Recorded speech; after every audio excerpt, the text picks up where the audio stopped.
औज़ुबिल्लाहि मिनश्शैतानिर्रजीम बिस्मिल्लाहिर्रहमानिर्रहीम। नाज़रीन, आज मैं आप हज़रात के सामने सूरह मुल्क की फ़ज़ीलत बयान करूँगा। हज़रत इब्न अब्बास रदियल्लाहु ताला अन्हुमा से रिवायत है, आप फ़रमाते हैं कि रसूलुल्लाह सल्लल्लाहु ताला अलैहि वसल्लम ने इरशाद फ़रमाया कि मुझे ये पसंद है कि ये सूरत यानी सूरह मुल्क हर मोमिन के दिल में हो। और हज़रत जाबिर रदियल्लाहु ताला अन्हु बयान करते हैं, आप फ़रमाते हैं कि नबी करीम सल्लल्लाहु ताला अलैहि वसल्लम जब तक इस सूरत को यानी सूरह मुल्क को तिलावत नहीं कर लिया करते थे, आप सल्लल्लाहु ताला अलैहि वसल्लम नहीं सोते थे। और हज़रत अनस रदियल्लाहु ताला अन्हु बयान करते हैं, आप फ़रमाते हैं कि कुरान मजीद की एक ऐसी सूरत है जिसकी 30 आयतें हैं, वो अपने पढ़ने वाले के लिए झगड़ा करेगी यहाँ तक कि उसको जन्नत में दाखिल कर देगी। और एक और हदीस पाक का मफ़हूम है, हज़रत अनस रदियल्लाहु ताला अन्हु बयान करते हैं, आप फ़रमाते हैं कि मैंने एक ताज्जुब ख़ेज़ चीज़ देखी। मैंने देखा एक शख्स जो बहुत गुनाह किया करता था, वो फ़ौत हो गया, उसका इंतकाल हो गया।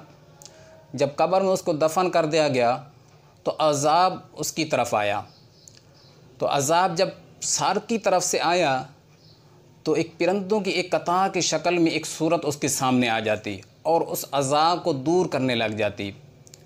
इसी तरह जब अज़ाब उसके पैरों की तरफ से आता तो वही सूरत उसके सामने आ जाती और उस अज़ाब को दूर करती और कहती कि ये शख्स मेरी तिलावत किया करता था और मेरे रब ने मुझसे वादा किया है कि जो शख्स हमेशा मेरी तिलावत करेगा मैं उसको अज़ाब नहीं दूँगा।